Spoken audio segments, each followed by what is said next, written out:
என்னோட கேஸில் சீமான் உச்சநீதிமன்றம் போய் விசாரணைக்கு ஒரு இடைக்கால தடையை வாங்கினார் இல்லையா.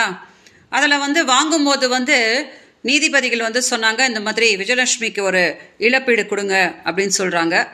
சீமானோட வழக்கறிஞர் சொல்கிறாங்க, ஆமாம் நாங்கள் அதை தான் பேசிக்கிட்டு இருக்கிறோம், நாங்கள் உறுதியாக பண்ணுவோம் அப்படின்னு சொல்லி அந்த ஆர்டர் வாங்குறாங்க.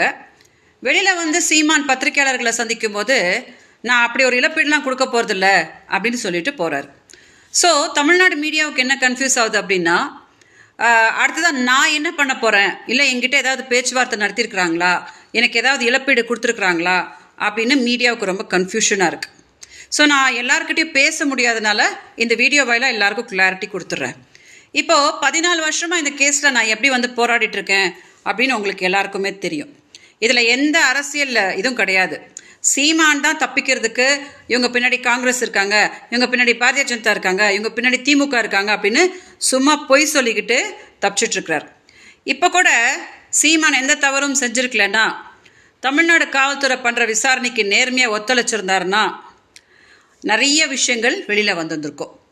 அடுத்ததான் நிறைய உண்மைகள் வெளியில் வரப்போகுது அப்படின்ற பயந்து தான் உடனே சுப்ரீம் கோர்ட்டு போய் அங்கே ஒரு ஸ்டே கொண்டு அவர் வெளியில் மீடியா கிட்ட அவள் ஒரு பாலியல் தொழிலாளி, என்கிட்ட வீடியோஸ்லாம் இருக்குது அப்படின்னு சொல்லிட்டு என்ன மறைமுகமாக த்ரெட்டன் பண்ண பார்க்குறாருன்னா, அப்படி சொல்லிட்டா நான் பயந்து போய் ஃபர்தர் இந்த கேஸில் நான் எதுவும் போராட மாட்டேன், அப்போ தானாக இந்த கேஸ் அப்படியே முடிஞ்சு போய் எல்லாரும் இதை கொஞ்ச நாள் பேசிட்டு மறந்துடுவாங்க அப்படின்னு சீமான் ஒரு கணக்கு போடுறார்.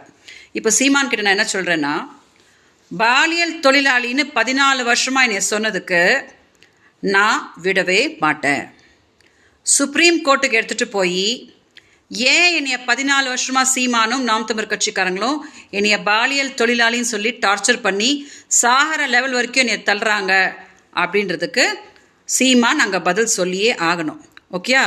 அதனால் நான் ஏதோ பின்வாங்கிட்டதாவோ இல்லை அவங்களுக்கு பெரிய அளவில் ஒரு செட்டில்மெண்ட் பண்ணியாச்சு அப்படின்ற பேச்சுக்கோ யாரும் காது கொடுக்காதீங்க.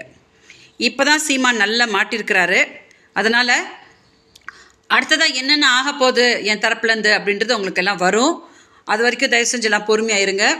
தயவு செஞ்சு இந்த வீடியோவை மீடியா டெலிகாஸ்ட் பண்ணும்போது அங்கே குழப்பத்தில் இருக்க நிறைய பேருக்கு ஒரு கிளாரிட்டி கிடைக்கும், மக்களுக்கு கிளாரிட்டி கிடைக்கும். ஸோ சீமான்கிட்டையும் நான் என்ன சொல்கிறேன் அப்படின்னா, என் வாழ்க்கையை சீரழிச்சிட்டு கடைசியாக சுப்ரீம் கோர்ட்டு போயிட்டு ஒரு ஸ்டே கொண்டு இவங்க பின்னாடி திமுக இருக்கிறாங்க அப்படின்னு சொல்லிட்டு வித்தை காட்டிட்டு போகிறதுக்கு நான் போராடிட்டு இல்லை. ஓகே? எனக்கு கிடைக்க வேண்டிய நியாயத்தை கிடைக்க வரைக்கும் நான் சுப்ரீம் கோர்ட் என்ன சீமான் எங்கே போனாலும் நான் பின்னாடியே போய் போராடுவேன் அப்படின்னு உறுதியாக இந்த வீடியோவில் நான் தெளிவுபடுத்துகிறேன். ஸோ தயவு செஞ்சு மீடியா இந்த வீடியோவை கொஞ்சம் டெலிகாஸ்ட் பண்ணுங்கள். வணக்கம்.